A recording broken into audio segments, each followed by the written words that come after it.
equations. So at this point, we've had 1 and 2 step equations basically, all right? You have 1x somewhere. You just add or subtract, then multiply, divide. Pretty basic. We are going to start throwing in equations that have multiple x's or even x's on both sides of the equation at times. All right, so we are going to have to use then combining like terms as well as solving. All right, and so when we solve these, when you get something like this, you want to make each side as simple as possible before you start adding and subtracting stuff. All right, now hear me. The biggest mistake I see is people do the opposite when they're just simplifying. The only time you do the opposite is if you are moving it across the equal sign. If you are just simplifying one side, do whatever the plus or minus tells you to do, okay? Do not do the opposite when it is all on the same side, when you're just simplifying a side. So let's look at this first one. Do I have any like terms on that left-hand side?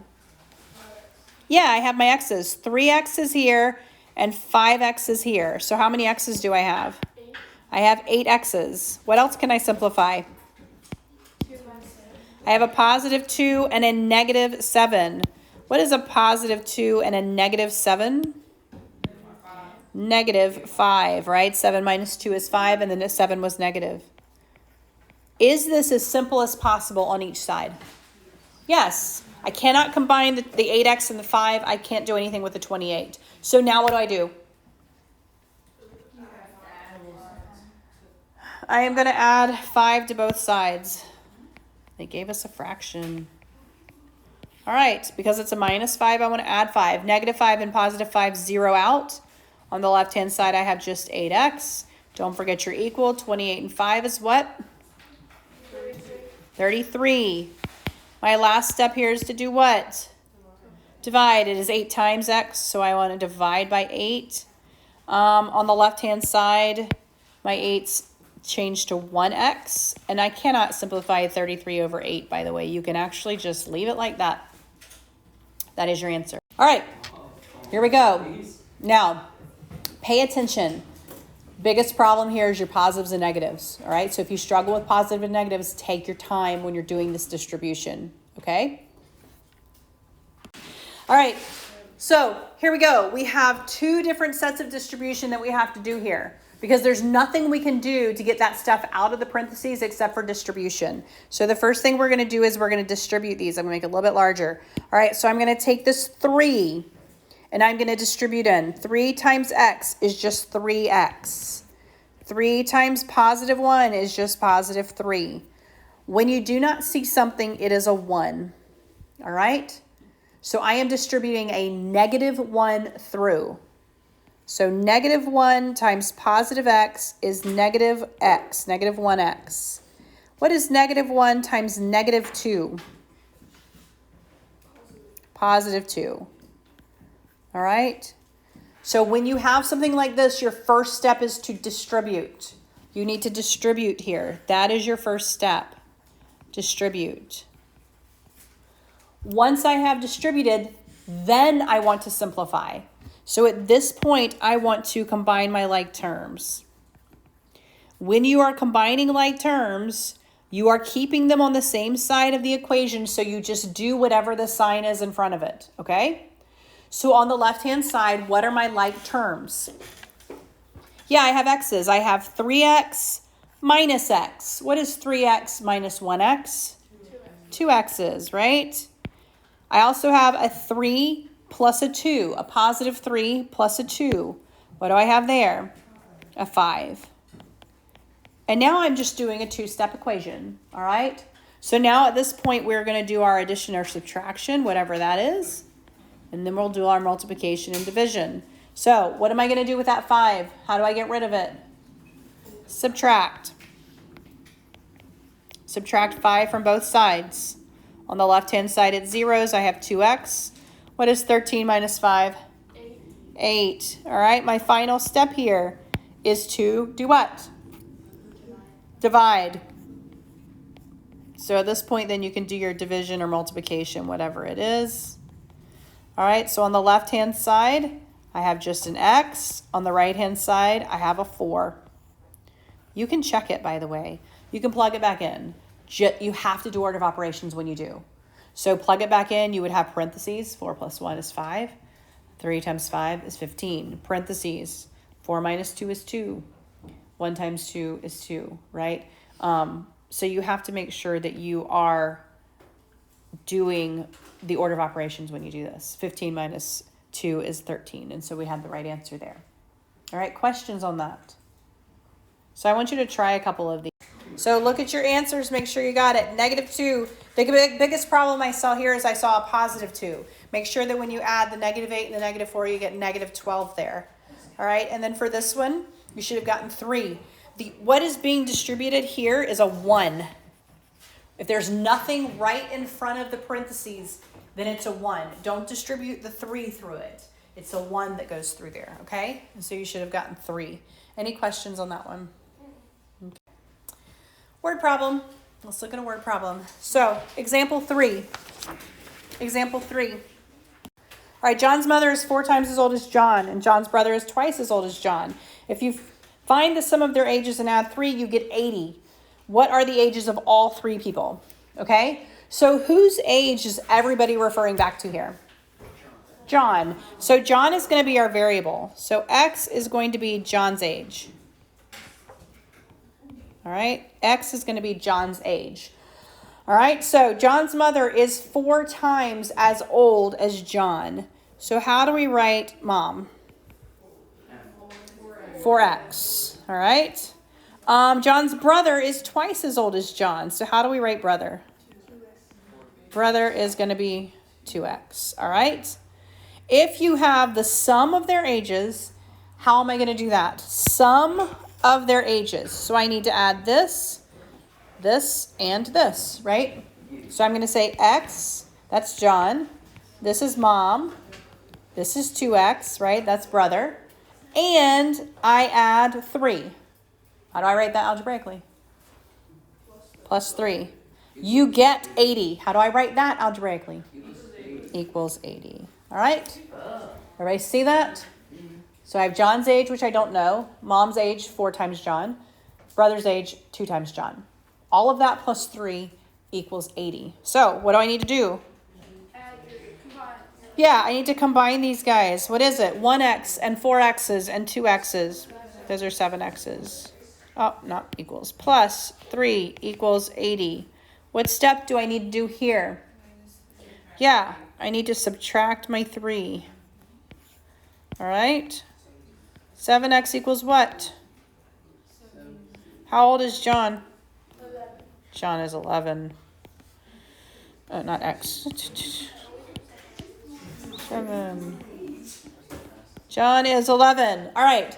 So, what is the question, though? Am I done with this question?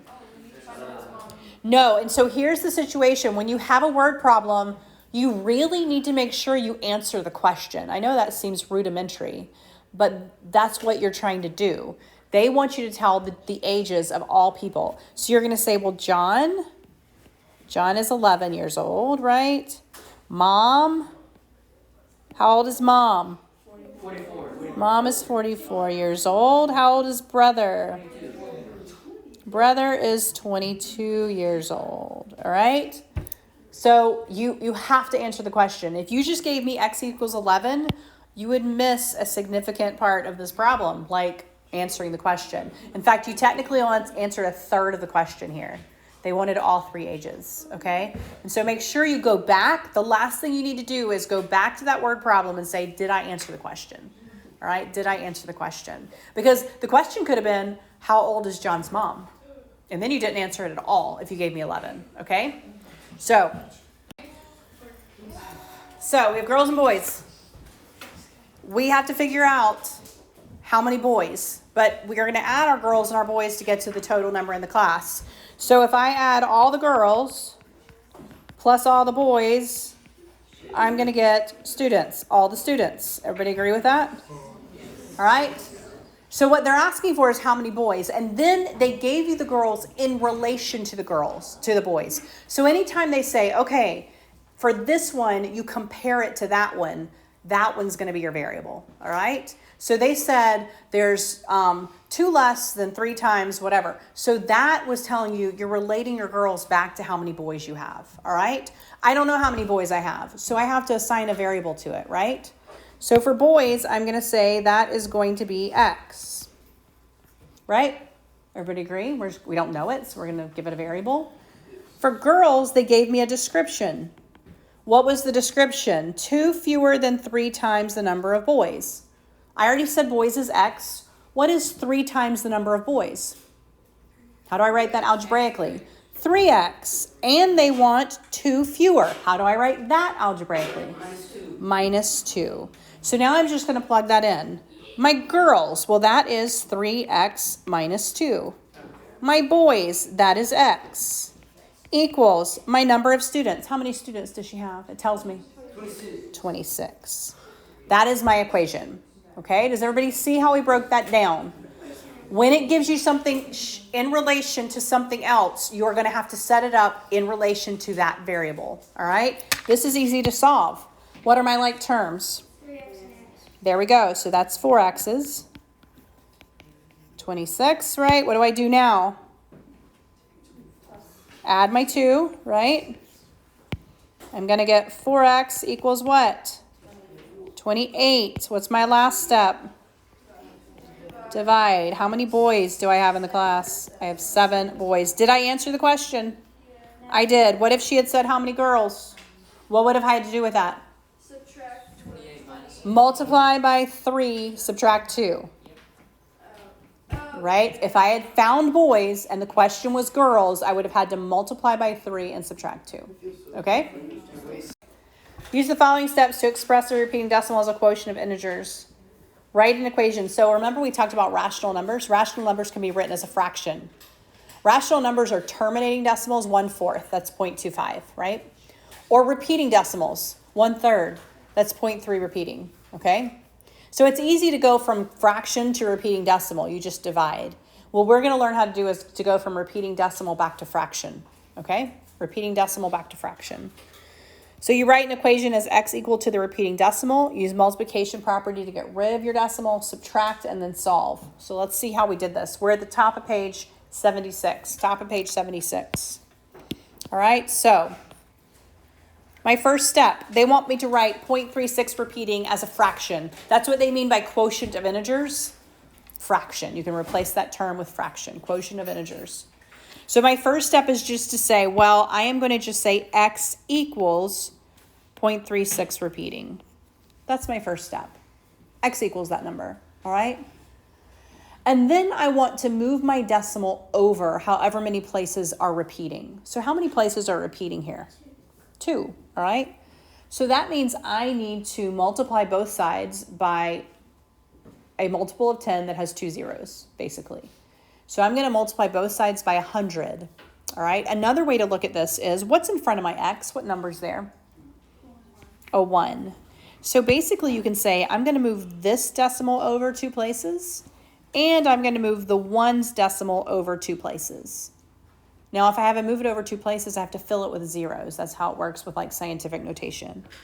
So the left-hand side is 100x, and the right-hand side is going to be 36 point, remember it's repeating, so I have to keep going. I have to show that that's repeating, okay? Because basically this is just doing this, right? Everybody agree? So I am going to just have on the left-hand side a 1 with however many zeros I had as my repeating decimal, okay? A 1 with however many zeros. Now, I need to get rid of my repeating decimal. So what was my repeating decimal? Up here, it was 1x, right?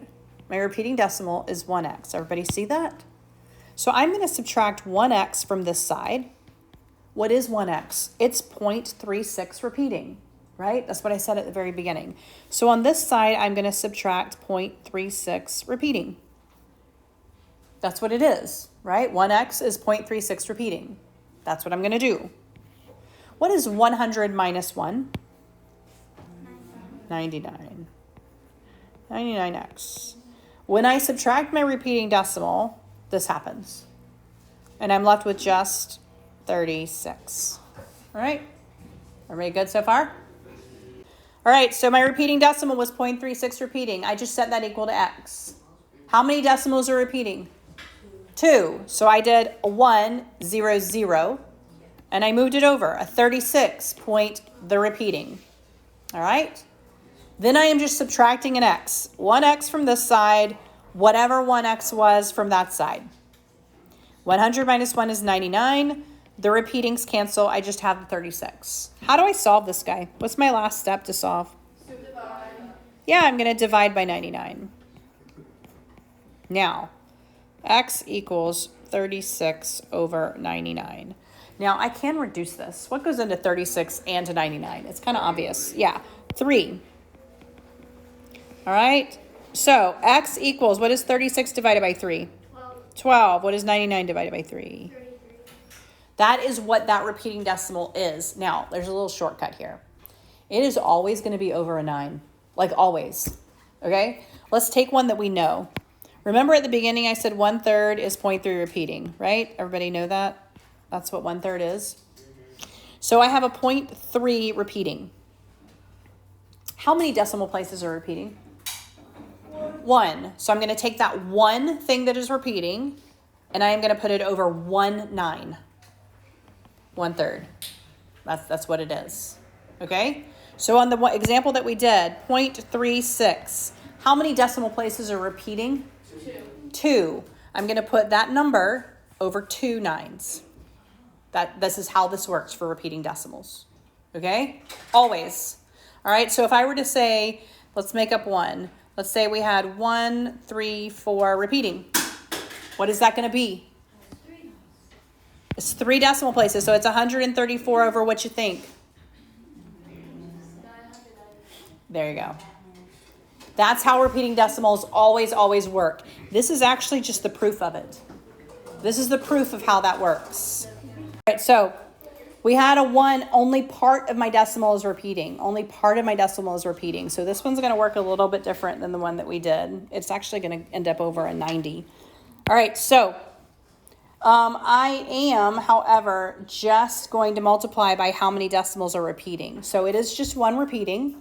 So on the left-hand side, I'm just going to have a 10.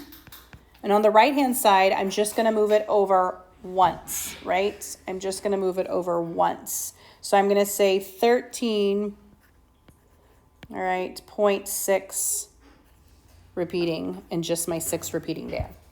All right, so that's what I'm going to do. So you still only move it over 1. Do you have to put another 6 and then the repeating sign? You do, because you want him left there. You want him left there. Yeah. You still want your decimal there. Yes. Is 6 so would 6 repeating be the same thing as 6? Then I'm going to subtract 1 from both sides. On the left-hand side, I have what? 10 minus 1 is 9. Okay, on the right-hand side, these guys actually cancel. All right? Those cancel. I have gotten rid of my repeating. 6 minus 3 is what? 3. 13 minus 1 is what?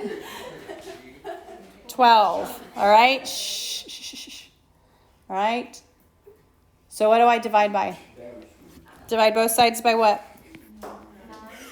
Now, here's the deal. I do not want a decimal with a fraction. That's not proper, all right? I'm not worried about an improper fraction. I'm worried about having a decimal with a fraction. So move this guy over so that we get rid of our fractions. Our decimal. So 123 over 90. We'll stop. 3. So I can divide that one by 3. 3 goes into 12 how many times? 3 into 12 how many times? 4 and into 3 one time. 90 divided by 3 is 30.